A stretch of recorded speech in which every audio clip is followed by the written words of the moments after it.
If there's one word that's found in the vernacular of Jewish people after the Yom Tov of Pesach, I would say the highest probability is that word is diet. We hear everyone talking about it. Oh, I ate so much on Yom Tov. I'm so full from a matzah. Everyone seems to be looking at themselves the day after Pesach, a couple of days after Pesach, looking at their waistline and saying, I could shed a few pounds. And it really is appropriate that the Shabbos after Pesach, we read Parsha Shemini. In Parsha Shemini are the laws of kashrus, the laws of what animals we are allowed to consume and what we are not allowed to consume, what fish we are allowed to consume and what we can't consume. And the significance of kashrus is something that cannot be taken lightly. In our generation, we probably have the greatest possibilities to keep a kosher life and a kosher diet than any generation before us in many, many years.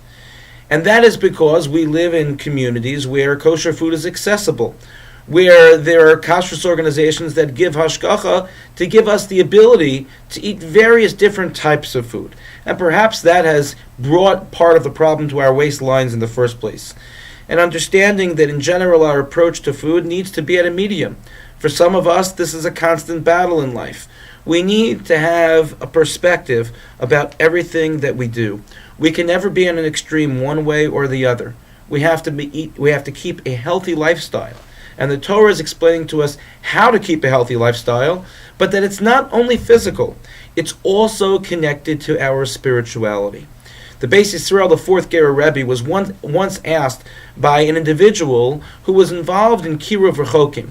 This individual was involved in trying to attract those who had strayed away or those who had no connection to Judaism and bring them back into the fold, connect them to Judaism and to Torah. And he was asked by this individual, what is the first thing that this individual should try to get those who they're trying to help and to enlist in the Torah lifestyle, what's the first thing that they should focus on? And his response was, the first thing that they should focus on is kashrus, is keeping kosher.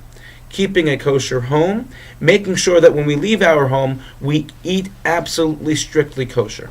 In February, the New York Times had an article about a study that had just come out, which showed that in the United States, there is a tremendous amount of fish that is mislabeled. And the place where it's most prominently seen as fish being mislabeled, fish being sold as being a certain type of fish, but in reality actually being another type of fish, the number one place where this problem occurs in the United States is at sushi bars. There are people who may think that they can eat at a place that is not considered to be kosher, that does not have hashgacha, because fish is fish, or dairy is dairy, and they don't realize that they are putting themselves in a terrible spiritual danger, because in essence, the food that they are not eating may very well not be kosher, despite what they may think. That's why we have kashrus agencies.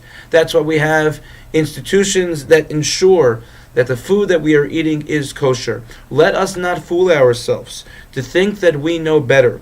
Let us understand that the Torah made halachos for us, laws for us, to allow us to use food to sustain us on a physical level, but our not being careful can damage us, not only on a physical level, but on a spiritual level as well.